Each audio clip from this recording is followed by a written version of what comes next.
Capítulo 1. A ameaça persa.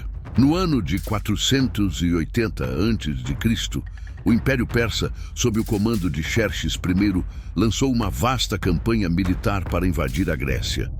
Este conflito fazia parte das guerras médicas que haviam começado anos antes, quando o pai de Xerxes, Dário I, foi derrotado na famosa Batalha de Maratona.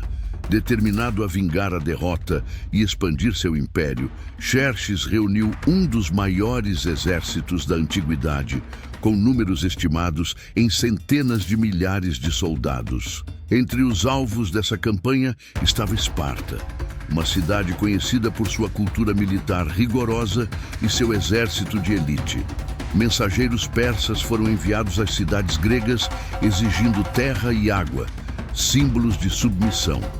Em Esparta, Leônidas, o rei, rejeitou a oferta com firmeza, marcando sua posição contra a invasão. Este gesto tornou-se o primeiro passo de uma resistência que seria lembrada como um marco da coragem e do sacrifício grego. Capítulo 2. A decisão de Leônidas. A recusa de Leônidas em se submeter aos persas não foi apenas uma demonstração de orgulho espartano, mas também uma decisão estratégica. Xerxes, consciente do potencial militar de Esparta, avançava com sua força colossal, confiando na superioridade numérica para intimidar os gregos.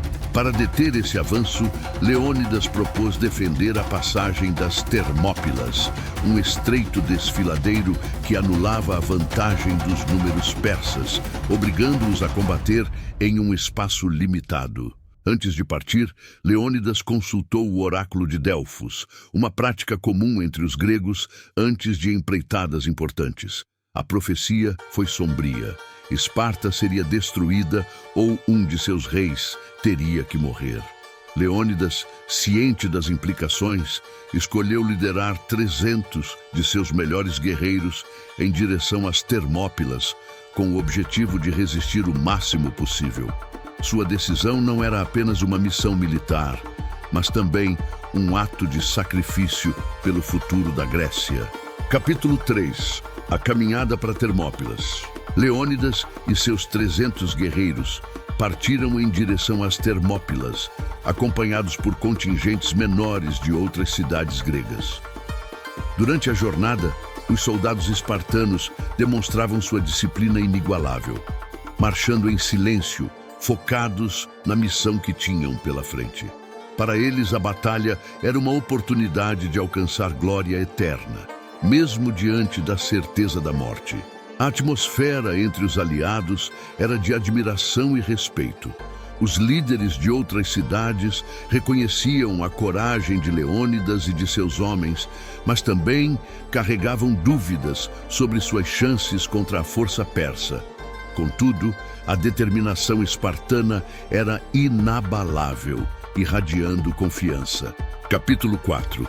A chegada ao campo de batalha. Quando Leônidas e seus aliados chegaram às Termópilas, ficou claro por que o local havia sido escolhido. A passagem era estreita, com montanhas de um lado e o mar do outro, criando um gargalo que tornava impossível o uso da superioridade numérica persa. Este terreno estratégico favorecia uma defesa prolongada e equilibrava as forças. Os espartanos rapidamente fortificaram a área, utilizando a antiga muralha fóssia para criar uma linha defensiva sólida. Enquanto isso, Xerxes enviou mensageiros para negociar. As mensagens prometiam riquezas e prestígio em troca da submissão de Leônidas e seus homens. No entanto, a resposta foi categórica e direta: venham e peguem.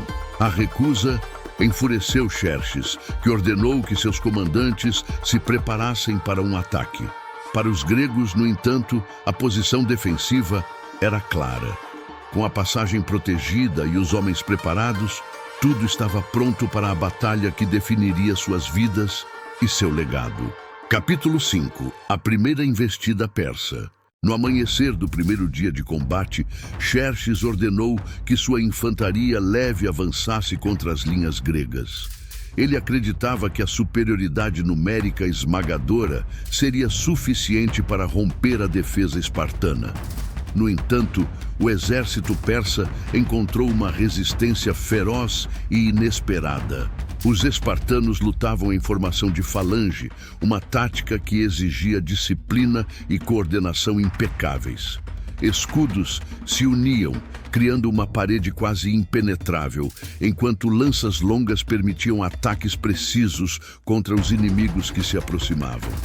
A estreiteza da passagem amplificava a eficiência dessa formação, limitando a capacidade dos persas de explorar sua vantagem numérica.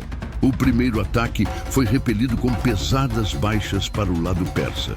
Xerxes, observando de longe, ficou visivelmente irritado com o desempenho de suas tropas. Para os gregos, a vitória inicial elevou a moral e solidificou sua confiança na estratégia defensiva. Contudo, eles sabiam que maiores desafios ainda viriam. Capítulo 6. A resistência espartana.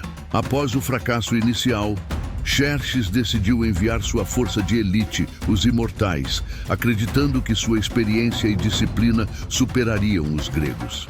Vestidos com armaduras leves e portando armas exóticas, os Imortais avançaram com confiança, mas encontraram os mesmos obstáculos que suas tropas anteriores.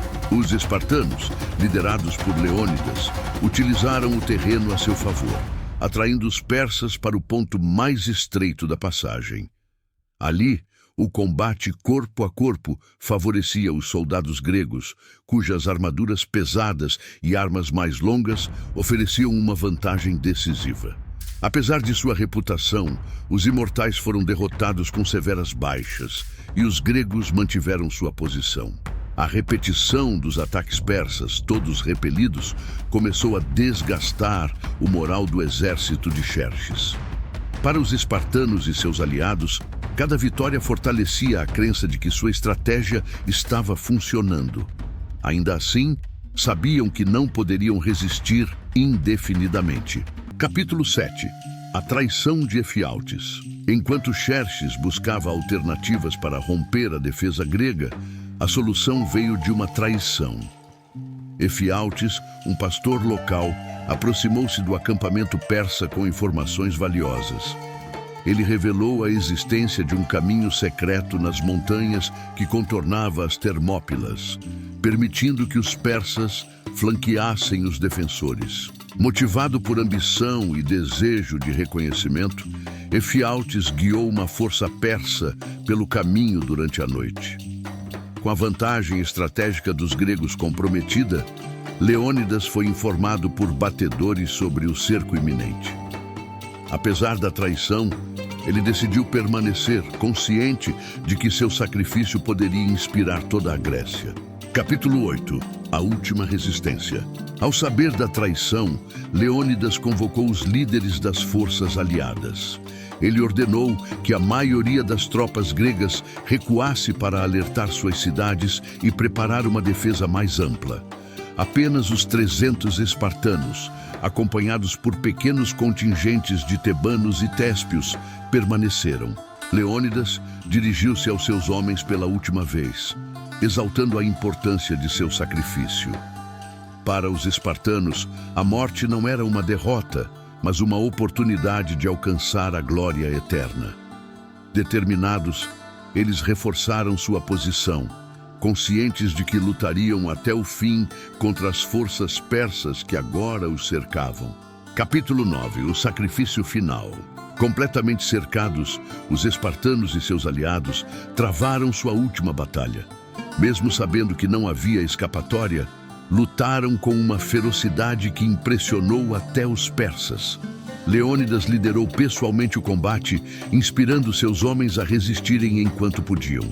Os persas, determinados a acabar com a resistência, usaram sua superioridade numérica para sobrecarregar os defensores. Flechas, lanças e espadas choviam sobre os espartanos. Um a um, eles caíram, mas não antes de causarem baixas significativas no exército inimigo. A morte de Leônidas marcou o fim do confronto, mas seu sacrifício tornou-se um símbolo eterno de resistência e coragem.